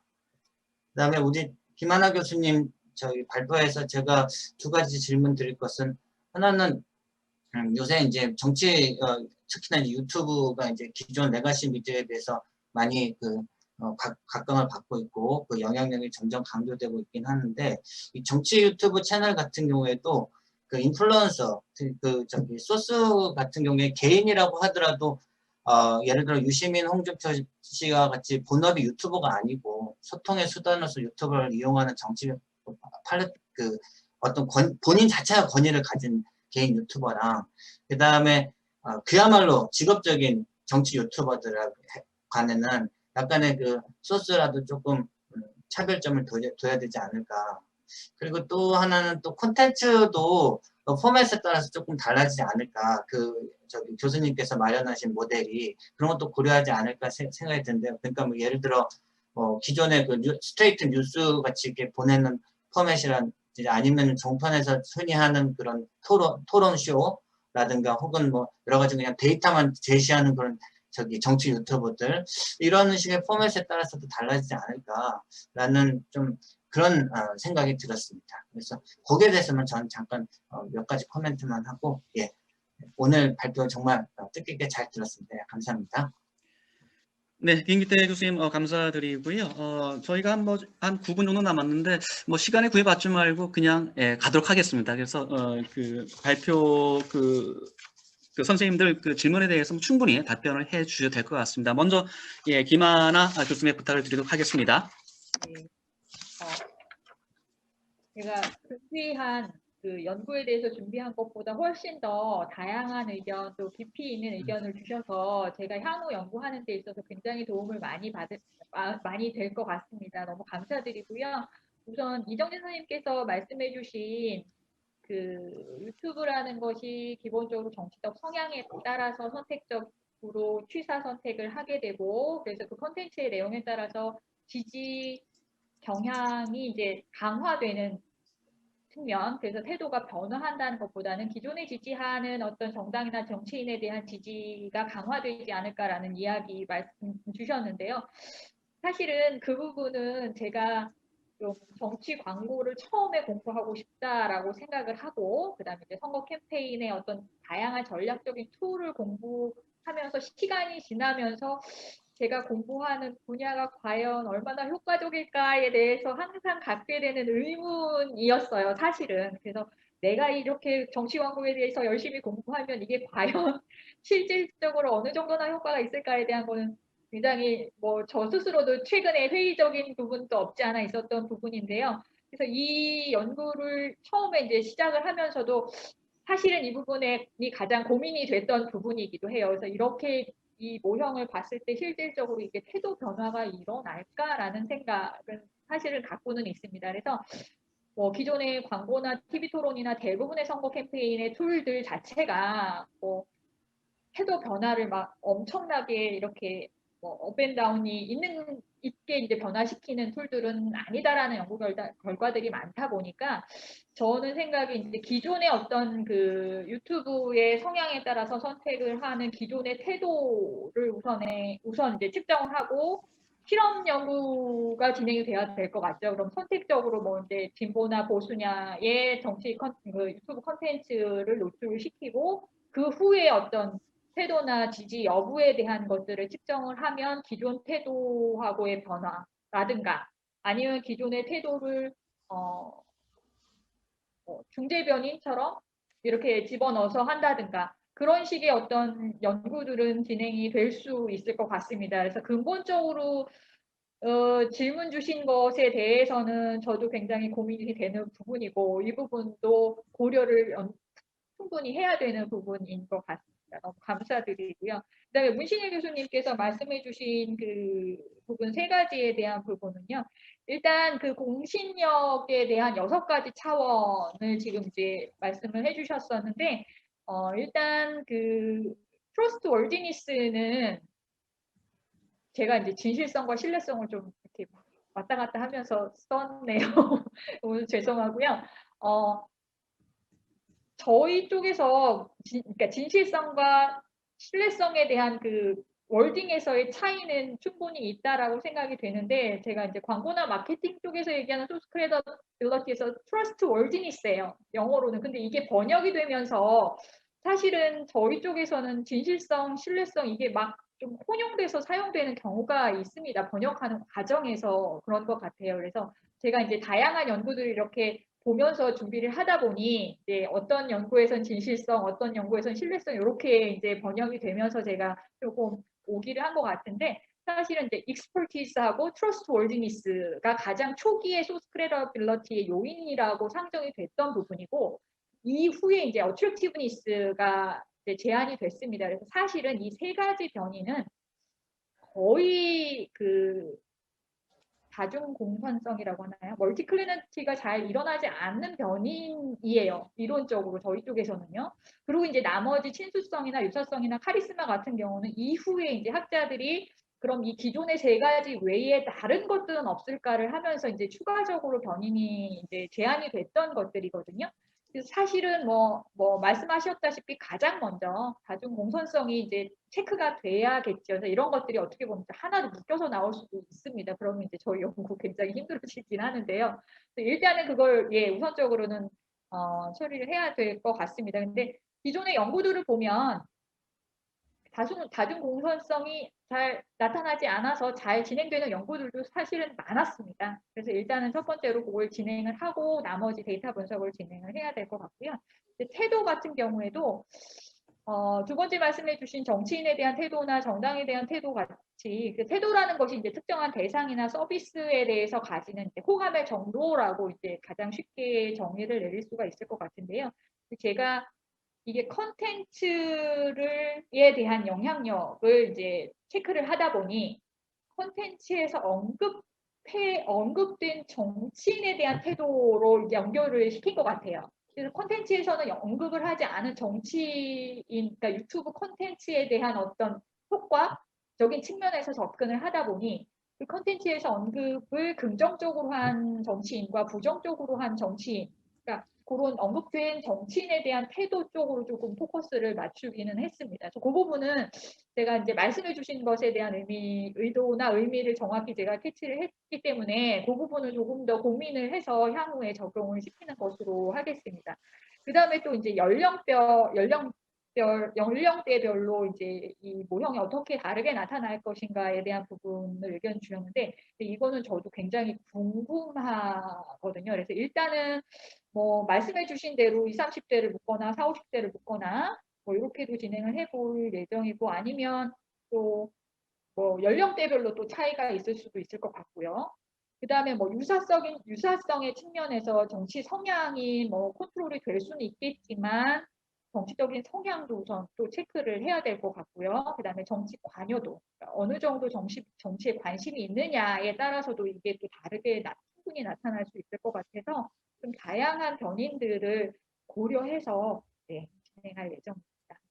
감사합니다. 그리고 김기태 선생님께서 말씀해 주신 소스의 전문성, 그러니까 우리가 다 알고 있는 유시민 같은 경우는 굉장히 또 정치인이셨고 관련 분야의 전문적이기 때문에 또 그런 분과 정말 일반 시티즌 시민들이 만든 어떤 유튜브에서는 차이가 날 거라고 이제 말씀을 하셨는데 충분히 그 말씀에는 공감을 하고요.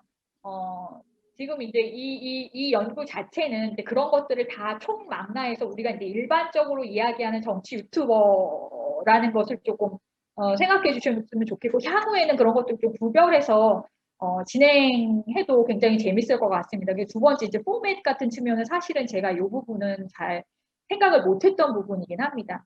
그래서 그 토크쇼처럼 진행되니까 어떻게 보면 최근에 유튜브는 그러니까 유튜버지만 기존의 어떤 전통 미디어의 퀄리티와 유사한 정도로 퀄리티인 경우도 굉장히 많아요. 그래서 그런 것들도 단순하게 그냥 카피 페이스트해서 그냥 자막만 쭉 내보내는 어떤 콘텐츠는 굉장히 다를 수 있거든요. 그래서 그런 것들은 조금 향후에도 고려해서 진행을 해보면 되게 재미있는 연구들이 지속적으로 될 수 있을 것 같습니다. 너무너무 감사합니다. 예, 답변 감사드립니다. 네, 이어서 김준주 선생님, 답변 좀 부탁드릴게요. 네, 너무 부족한 연구인데 너무 대단하신 교수님들께서 잘 봐주시고 말씀 주셔서 진심으로 감사드리고요. 앞으로 좀 더 논문으로 발전시키고 할 때 많이 좀 아직 허술한 부분들이 많아서 좀 더 보완해서 진행할 예정입니다. 우선 이정진 교수님께서 말씀 주셨던 저희 이정진 교수님께서는 이 정당 관련돼서 특히나 워낙에 권위자시기 때문에 제가 교수님 앞에서 감히 이런 연구를 발표드리기가 좀 많이 부끄러웠지만 그래도 많은 부분 공감해 주시고 말씀 주셔서 저도 조금 더 자신감을 갖고 이런 주장을 펼칠 수 있을 것 같고요. 특히 현재 기성정당들이 변화하는데 아주 한계가 있다, 아직도 많은 한계가 있다 이런 말씀은 정말 진심으로 아주 많이 공감을 하고 있고 실제로 정책 배달 서비스 이런 것도 되게 저 역시도 너무나 새롭고 흥미로운 플랫폼이라고 생각을 했지만 실질적으로 이것이 이행되는 거는 정말 너무나 부족한 현실이기 때문에 실제 이게 보여주기식이 아닌가, 이것조차도 보여주기식으로 보여주고 있는 것은 아닌가, 실제 이행되고 있지 않은 건 아닌가, 이런 좀 의문점이 많이 듭니다. 그래서 이 부분에서 조금 더 구체적으로 연구를 해서 보여준다면 정책적으로도 현재 기성 정당들에게도 많은 좀 경고의 메시지를 날릴 수 있지 않을까 하는 생각을 하고 있습니다. 진심으로 코멘트 감사드리고요. 그리고 문신일 교수님께서 이제 말씀 주신 세 가지를 좀 간단하게 말씀을 드리면, 우선 당연히 이제 다양한 디지털 기술이 발달되고 있고 정치 영역에서도 여러 가지 부분에 적용이 될 수 있지만 왜 정당이냐라고 질문을 주셨는데, 특히 제가 이제 정당이 제 개인적인 견해입니다만, 대의민주주의라는 곳에 있어서 정당만큼 시민과 정부 그리고 시민과 국가를 연계할 수 있는 주요한 조직이 없다라고 생각을 해요. 정당을 통해서 후보자가 공천이 돼야 대리자를 뽑을 수 있고, 정당을 통해서 국민들의 의견들, 그리고 각 정당별로 지지하는 지지자들의 의견들이 실제로 정책으로 표현이 되고, 실제로 오프라인 정치에서 이행이 될 수 있는 그런 가장 효율적인 조직이 정당이지 않을까 싶습니다. 그래서 대의제의 근간이 되고 있고, 그렇기 때문에 이 정당이 이 대의민주주의가 떨어지는 신뢰나 혹은 뭐 디지털 기술의 많은 정치적 발달 속에서 정당이 반드시 살아남아야 하고, 그렇기 위해서는 자신들의 근간을 계속 유지하면서 튼튼하게, 그리고 변화하고 혁신하는 게 필요하다라는 생각을 해서 정당에 포인트를 맞추고 있고요. 그리고 두 번째로 말씀 주신 거, 그 정책 제안 게시판에 대한 말씀을 주셨는데요. 사실 이 국민들이 정책을 제안하는 데에는 물론 다양한 방식이 있습니다. 직접 방문할 수도 있고요. 어떤 협회나 이런 걸 통해서 서면으로 제출을 할 수도 있고요. 정치인들에게 직접. 여러 가지 방법으로 제안이 가능하지만, 기성 정당에게 좀 더 온라인이라는 디지털 기술이라는 걸 측면으로 해서 제대로 이렇게 전달을 하기에 좀 공식적인 플랫폼이 이런 홈페이지가 아닐까 싶어서, 현재 찾아본 바로는 홈페이지밖에 없어서 제가 정책 제안 게시판을 분석 대상으로 설정을 했고요. 그래서 이런 온라인 상에서, 그리고 그 정당들이 공식적으로 하고 있는 이 홈페이지에서 국민들이 의견을 피력한다는 거, 이걸 살펴보는 게 좀 의미가 있지 않을까 싶어서 이걸 진행을 했습니다. 그리고 마지막으로는 정말 고민해야 되는 그 차별화된 전략을 짜는 게 중요하고, 그 온오프라인을 어떻게 유기적으로 연계할 수 있을까. 저 역시도 너무나 고민 많이 하고, 저뿐만 아니라 많은 정치학 교수님들께서도 고민하시는 부분일 것 같은데요. 제 개인적인 생각으로는 무엇보다 중요한 거는 효능감을 올리는 게 가장 중요하다고 생각합니다. 그래서 실제로 사람들이 뭔가 언급을 했을 때 이게 진짜 이행이 되고, 내가 올린 글, 내가 말한 메시지가 진짜로 정책적으로 반영이 된다고 느꼈을 때, 이게 이제 온라인으로 하든 오프라인으로 하든, 그리고 특히나 조금 더 손쉬운 디지털 기술을 활용한 온라인으로 이런 활동을 한 게 직접적으로 이행이 됐다라고 사람들이 오프라인으로 이어졌다라고 느끼면, 그걸 통해서 느낄 수 있는 정치적 효능감은 상당하다고 생각을 합니다. 그래서 무엇보다 정치인들하고 정당이 단순히 기술을 도입하고 플랫폼만 만들고 이런 데 치중할 게 아니라, 실제로 그거를 이행하고 있다라는 거를 누구보다 더 적극적으로 보여줘야만, 그랬을 때 이제 오프라인, 온라인 상에서 이런 정당의 발전이나 이런 것들을 좀, 그리고 시민들하고 연계를 더 유기적으로 할 수 있지 않을까 하는 생각을 하고 있습니다. 교수님 말씀 주신 것도 아주 많이 생각해서 더 논문이나 연구하는 데 발전시키도록 하겠습니다. 감사합니다. 그리고 마지막으로 김기태 교수님께서, 그래서 너무 제가 이제 데이터에게 직접적으로 뭔가를 한 것이 기존에 있는 데이터들을 활용하기 때문에 아무래도 한계가 조금 있기는 한데요. 이건 뭐 핑계이긴 하지만, 첫 번째 말씀 주셨던 그 월드밸류 서베이 관련한 그거, 언론 관련해서 뭐 우리나라 사람들의 언론에 대한 인식이 좀 다른 나라에 비해 낮고, 그래서 이제 온라인 정치 참여에 대한 것도 낮게 나타날 수 있다라고 말씀을 주셨는데, 지금 이 데이터에서 활용했던 그 온라인 정치 참여들은 언론기관을 통해서 한 거는 아닙니다만, 기본적으로 인터넷 기술의 발전이나 이런 것들 통해서 다른 나라들에 비해서 우리나라의 인터넷 기술 발전, 그리고 스마트폰 보급률, 인터넷 활용률이 상당히 높다라고 이야기되고 있는 자료들이 있음에도 불구하고, 현재 온라인 정치 참여에서는 이렇게 높은 두각을 나타내고 있지 않다라는 점에서 조금 더 보충 설명을 해볼 수 있을 것 같고요. 물론 추후 연구에서 더 많이 보강을 하겠습니다. 그리고 두 번째 말씀 주셨던 그 온라인 정당에 가입할 의향이 있느냐라는 거, 말씀 주신 대로 열망이나 반감이나 다 포함되어 있는 거라고 당연히 생각을 하지만, 지금 현재 기존에 나와 있는 조사들, 이것도 저희가 직접 한 거긴 한데, 이 실제로 온라인 정당에 대해서 할 수 있냐라는 질문을 물어본 문항이 전무하다고 보시면 될 것 같아요. 그래서 현재는 지금 요것밖에 제시를 할 수는 없지만, 이후에 또 다른 조사를 할 수 있다면 더 많은 부분을 좀 정교하게 해서 보완하고 발전시킬 예정입니다. 네, 부족한 논문을 봐주셔서 진심으로 감사드립니다.